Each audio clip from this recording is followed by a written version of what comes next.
Hello, hello, and welcome, ladies and gentlemen, back to the Daily Friend Show. I'm your host, Nicholas Lorimer, and thank you for joining us on another fine Monday day, I suppose, because I'm not sure when you're listening to this, probably afternoon, probably evening. I'm, of course, joined today by Mr. Hermann Pretorius. Hermann, how are you?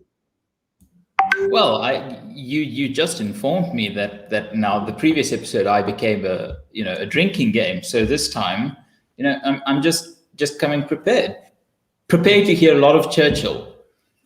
So one of our commenters suggested a drinking game for the show where every time Hermann quotes Churchill, you have to take a drink. I think that this is very dangerous and could lead to severe liver damage, but we'll see. Which will make you more like Churchill. Yeah, exactly. We are, of course, also joined by Ms. Sara. Sara, how are you? Well, it's the cold front is coming, clearly. The cold is coming, and so we must settle in for a grim week of terrible freezing cold, and while we huddle around our phones and our podcasts to struggle through it. Of course, last night we had a discussion by the president in these very annoyingly called family meetings, which is a term I absolutely loathe, and it seems to become almost official at this point. Yeah, using it. It seems, though, that the age of lockdowns or harsh lockdowns has passed, because despite the fact that the COVID numbers suggest that there is a looming third wave, or we are in the third wave already, that we didn't really see too much tightening of restrictions. So that's pretty good. And actually, on that point, let's get into our first story for today, which is a report. I just want to say, Nick. Yeah, sure. I just want to say that, the good thing about a cold front is we will always have hot takes. So if anyone's ever, just iced out by the process, just come to the Daily Friend Show, put us on. It's like a faux fireplace somewhere, and just hold up your hands and feel the warmth of the hot takes. So I saw there was someone in a review who said that we were pure propaganda. So I think if you are enraged by the things we say on this show, hopefully that rage will keep you warm through this very cold week. And anyway, Nick, one very, very short thing. We were pure propaganda because apparently we, judged the Israel-Palestine thing only one way. I remember clearly being on the show saying, I don't think I've got all the facts to clearly put myself in one camp or the other. So, I'm probably a pretty shit propagandist. It's just a good thing I don't work for the state. I would be, the fence, be on it. No, well said, sir. But speaking of something else that can keep you warm, and if I can segue now without Hermann interrupting me, there's a report from the alcohol industry, which has, I think probably unsurprisingly, but I also don't think uncredibly, produced a report showing that illegal alcohol sales, possibly in part driven by the effects of the lockdown laws, have gone way up. So the South African Liquor Brand Owners Association, the Beer Association of South Africa, and Vinpro, in a joint statement, say that there has, quote, been a dangerous increase in the illicit sale of alcohol due to the prohibitions. They cited a report that they had commissioned by the Euromonitor International, which was called Illicit Trade Alcoholic Drinks in South Africa in 2020. They found that illicit alcohol trade had grown. They found that it had grown at a compound annual growth rate of 17% since 2017. And they estimated that the illegal liquor industry is now about 12% of the 1.77 billion rand alcohol industry in South Africa overall. They went on to say basically that the banning of alcohol during lockdown enlarged the illegal alcohol industry by a significant amount, because people had to turn to illegal sales in order to get hold of liquor, and that this now that they think that in 2020 they now estimate illegal liquor to be something like 22% of total alcohol consumption. They also believe that SARS lost about 11.3 billion rand due to illicit alcohol trade. So let me start with you, Hermann. The first thing I guess we have to ask is, this is a report from the alcohol industry. So how should we take that into consideration? But secondly, I think that we said on the show, this would be the fairly predictable result of banning alcohol, is that when you have prohibition, you have the growth in illegal trade. What's your take on the subject? Well, I think as ever, vested interest is something to consider, and I think we definitely should consider that and read this report critically. I haven't yet, but I must say one of the cheapest ways of shutting down a conversation or a debate these days is going with a good old "who funds you" line. There seems to be this acknowledgement on the right and the left, by the way, that if you can thrown at us a lot, actually. Yes, exactly, and so there's this idea, whether you're George Soros or the Koch brothers. Well, I think it's only the Koch brother now. You have this situation where if you can point to the source of funding, you immediately discredit whatever research might flow from that funding. And I think that's a very, very dangerous thing to do. I mean, it's just stupid. It's just nonsense. It's the genetic fallacy. Right, it's not terribly surprising that people producing results that someone agrees with will get funded by that person. It doesn't have to be the other way around, that the funding produces the results, right? Yeah, so that said, when you know something is funded, especially by a vested commercial interest, do your homework. Look whether the methodology checks out and whether the rest sort of bears resemblance to reality. And if we look at the headline findings from this report and we look at our own experience over the last year, I think there's more to believe here than to disbelieve, or there's more reason to err towards the side of this seems legit than not. And in that case, the question really becomes, what did the government think it was going to achieve? And I think we see a lot of things here with also with the gun control thing. There's this idea that you can control a population through legislation, that law once passed will immediately and with great authority and impact regulate human behavior. And that's just not the case. I think you can imagine it if you're Bheki Cele or Nkosazana Dlamini Zuma. You just think people accept holy writ given down from the state. But the problem is, if you're going to be in power and you're going to make laws and you're going to make rules, then you have to be aware of the fact that there's a zone of tolerance and a zone of acceptance, things that you can legislate within. And it's a difficult thing to read. It's not a science, and it's people who criticize the social contract will hate me for saying this, but there's a sort of tacit acceptance that some things handed down from government can be considered reasonable and rational enough so as to impact human behavior. But the problem is if you're going to go to human vices and you try to control alcohol sales, we have so many historical instances of where that just doesn't work. So heading into this, we all said to government, this is a nonsense, don't try to regulate it. And surprise, surprise, this is what the result is. So on the first point, yeah, I do think we have reason to believe this is rational. On the second point, one doesn't want to go, the Jacques Paul route of insinuating that the illegal cigarette trade funded some political interests. But the real sad thing is you really can't exclude it, can you? Right. So Sara, I think there was a case probably to be made for very short-term usage of, alcohol bans to reduce the impact on hospitals, that kind of thing.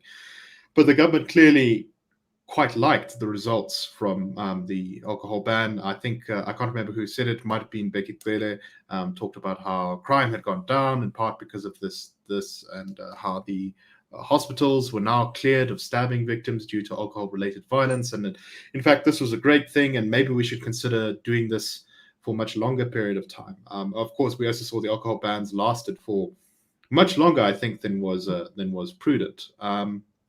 Do you think there's any chance that some in government may push for alcohol bans to become more common or maybe even permanent?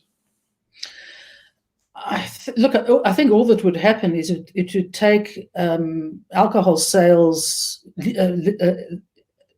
legal alcohol sales would simply shift to the illegal market. South Africans are not going to do it. The fact that we do have problems that are triggered by alcohol, such as crime and road deaths, we are not going to solve it by banning alcohol. All we're going to do, in fact, is move it into the illicit market and reduce the amount owed to the fiscus by the legal companies.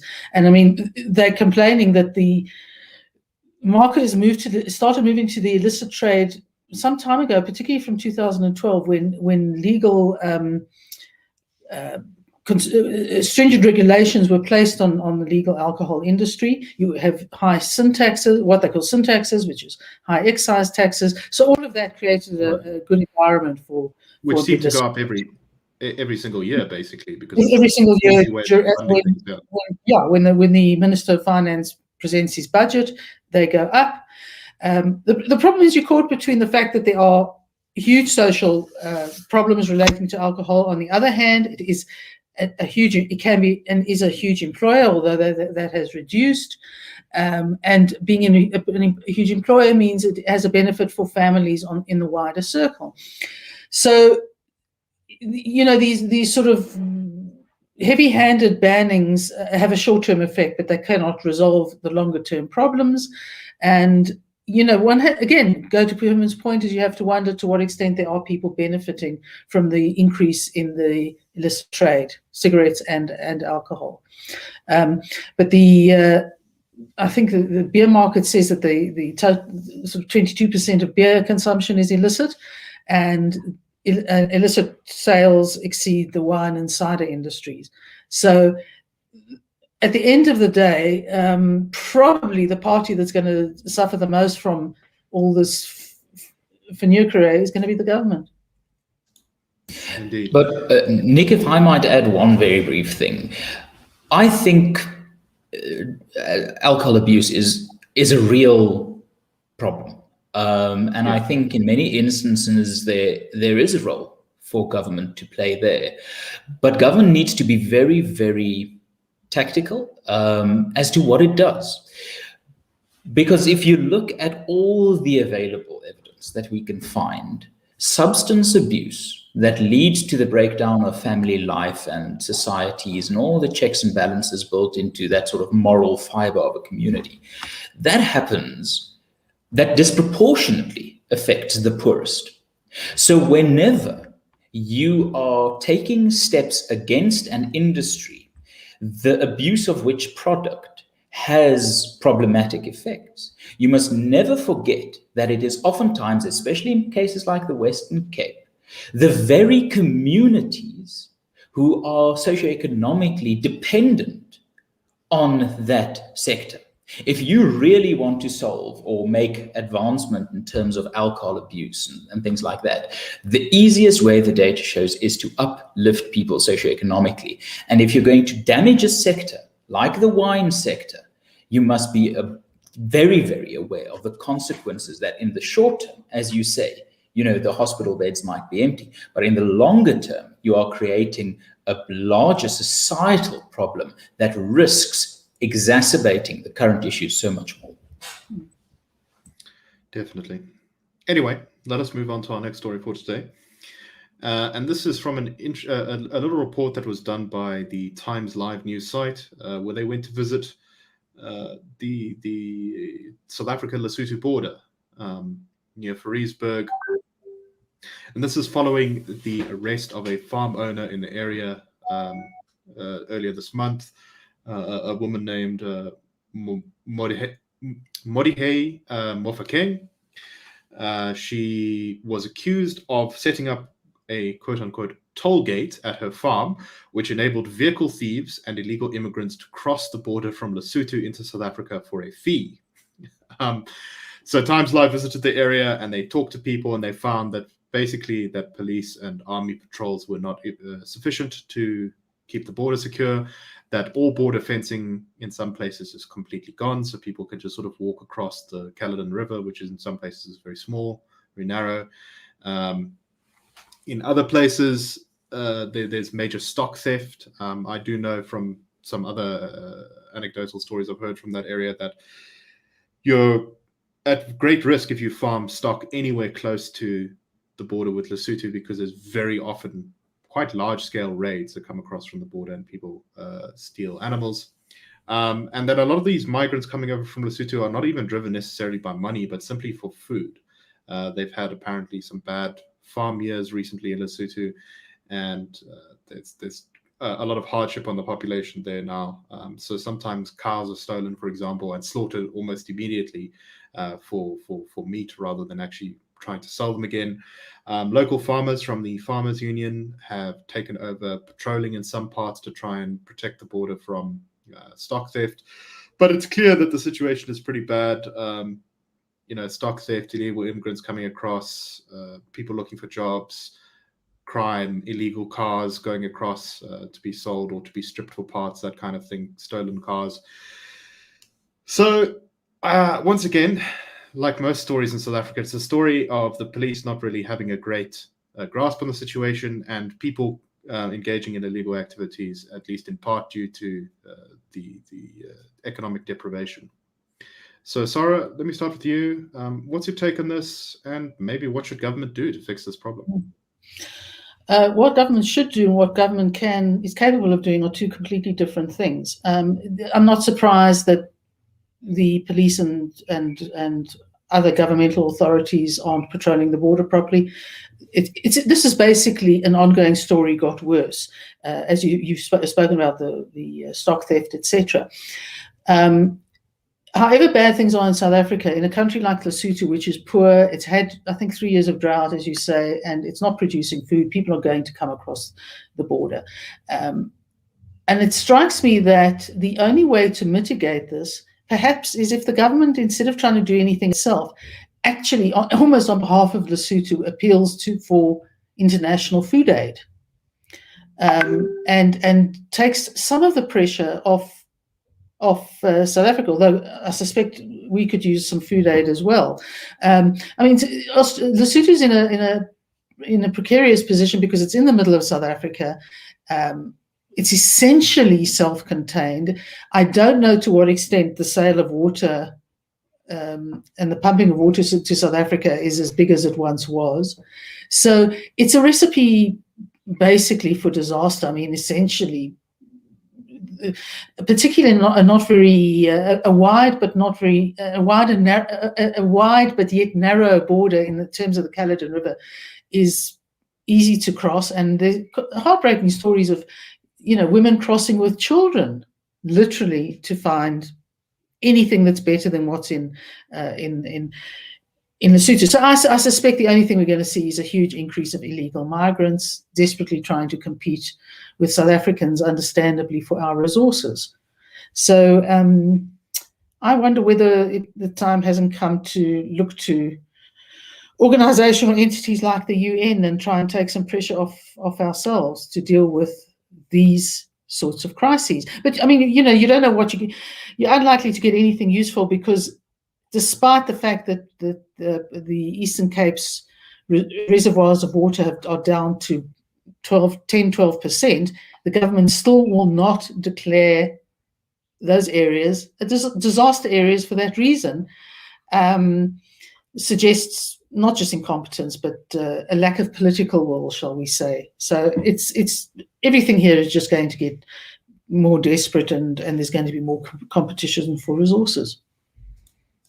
One of the other interesting parts of the story that I forgot to mention was the fact that one of the reasons that there seems to have been an increase in illegal crossings recently is because to cross the border legally into South Africa from Lesotho, you require a COVID negative test. And those are beyond the financial resources of quite a lot of people in Lesotho, especially the very, very poor and very desperate, the ones who most want to get across. And so they are just crossing around over the river to avoid having to pay that.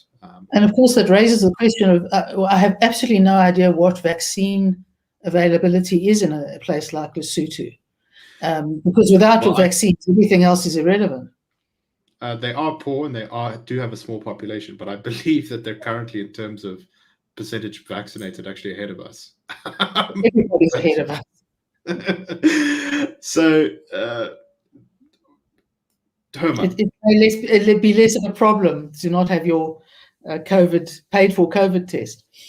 No, exactly. Hermann, let's finish off here with a bit of a hot take, to keep people warm this cold week.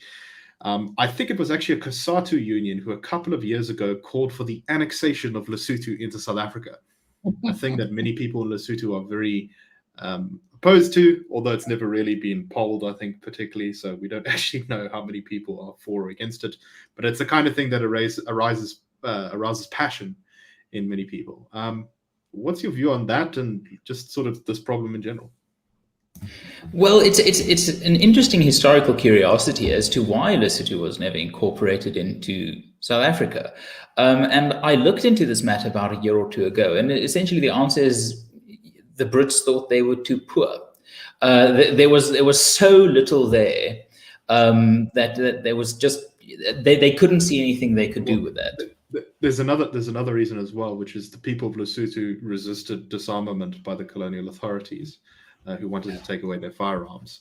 And so as a result, they managed to get themselves taken out of the Cape Colony for other reasons as well. But it's an interesting corollary to what's going on today. Yeah, no, I was looking more at the at the early 20th century, when the Union of South Africa started to be this concept, because there was also the possibility of then Rhodesia, or the Rhodesian territory, what is today Zimbabwe, becoming part of South Africa. So the four colonies of the Cape Natal, the Transvaal, and the Orange Free State. It struck me as odd that Lesotho seems to be a natural ally there. So the first thing I think we must understand is Lesotho is a country with immense poverty, and that the sad thing here is that if South Africa could have its house in order, some of that economic upliftment would spill over into our neighboring countries. And if we have any interest in becoming sort of a Pan-African, pro-African entity, then the best way really is to get our economy in going up and running again, so that people can actually feel the benefits because of trade and money flowing. So that's the first point. The second point is, yes, I think we will probably see a continued influx of illegal immigration. And that's a bad thing for social cohesion, but it is not necessarily a bad thing for economic purposes. Because if there's one thing one can say in defense of the vast, vast, vast majority of illegal immigrants in South Africa, they do not have a social security structure to look after them. So many of them have to sink or swim. Many of them actually become entrepreneurs in the informal economy and build themselves some sort of life on this side of the South African border. Now, of course, Hermann would be the first to cry some sort of xenophobic war cry here about, crime is imported from overseas, and these foreigners and these Nigerians come here to establish crime. And I just think that's dishonest, and it's not connected to reality. I'm not for open border immigration. I think social cohesion is something important. I think if you are going to think the state, or if you're going to argue that the state has some responsibilities in looking after people on a social level, there must be some form of stability or cap on the numbers of people being looked after. However, the problem is it is such a lazy target that people will take aim at if socioeconomic circumstances deteriorate. These foreigners are here, they have jobs, we don't have jobs, so we must take them. When oftentimes the sad thing is foreigners come here, build little businesses of their own, get an income, because they don't have their disincentive not to work, not to do that. And they absolutely have the incentive to do that. So it's a complex issue, and I'm not really answering anything useful, but I just think that the nuance of our relationships with our foreign neighbors is something that is too easily politicized without really taking into account that there are firstly human beings on the other side of that debate, and secondly human beings who can actually play a very constructive role in our societies. Right. And of course, once again, these problems wouldn't be so big if A, the police worked, and B, the economic conditions in South Africa were conducive to growth and prosperity, which would alleviate many of these problems in the first place. And if you want to find out how to fix those problems, read the IRR's reports, read the Daily Friend. But let's move on to our final story for today. And we're going to talk a little bit about the one character in South African big business who is probably consistently and most influentially able to stand up to government and willing to stand up to government and call it out when it's doing silly things. And that is, of course, Neal Froneman, who is the CEO of Sibanye-Stillwater, which is the country's biggest gold mining company and one of the world's largest producers of platinum. So Neal Froneman has come out and attacked government for, he says, its restrictions on self-generation of electricity. And he says without lifting of these restrictions, or at least relaxing of these restrictions, the mining industry is going to run into serious problems in the coming years, because he believes that in the future, people who buy minerals will be less willing to buy minerals from places that rely on very carbon-intensive forms of electricity. So in other words, from coal power or oil or that kind of thing. And that using renewables or alternatives will be much more, will help to keep South African mines in within the realm of minerals that can be purchased by foreign entities. Gwede Matashe has rejected appeals by business to raise the threshold for embedded generation. So that's generation by the mines themselves. It's currently at 10 megawatts. They want to raise it to 50 megawatts, but government has rejected this. Sibanye itself actually has a 50 megawatt project that it wants to start, but hasn't been able to get the regulatory approval to do so. It also wanted to produce 250 megawatts near Rustenburg, but it's also not been allowed to do that either. So Froneman basically said Matashe is making this very difficult. Businesses are going to have to discard their high carbon operations. Some of Sibanye, such as its ultra deep gold mines, will come to an end in 10 years' time. And you'll have to grow your business being very cognizant of buying low emission projects. So it's yet another thing that could potentially disrupt South Africa's mining industry, which has suffered quite a lot in the past couple of years. The other thing Froneman slipped in there in his criticism of government was that the 80,000 employees of Sibanye, I believe they're the largest single employer in the country, they set up a program to be able to vaccinate all of them against COVID-19 at a rate of 18,000 per day, and government didn't allow them to. So now we're going to a third wave with them. Oh, they were also going to vaccinate the families of their workers, and that wasn't allowed by government either. So it looks like ideology is trumping common sense once again. Sara, your thoughts very briefly. Everything's trumping common sense with the government at the moment. I mean, that maybe we should try and put pressure on Sibanye to vaccinate the nation, because I'm sure they could do it more speedily and more effectively than the government can. What Neal Froneman was basically saying is that overseas investors are now, a condition of their investment is the move to renewable energy, sources of renewable energy. So it's not even a matter of whether Sibanye and other mining houses desperately want the renewables per se. It's that they are under obligation in order to attract and sustain the investment to move to renewables.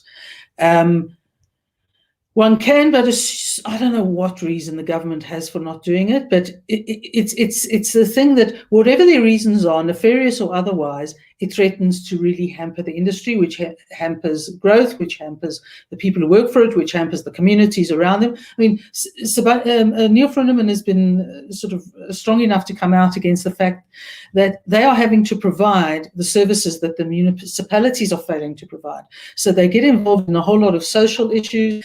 They also get involved with strikes and protests that, you know, they can't. It's affecting their ability to produce. So all in all, it's a really problematic thing all around.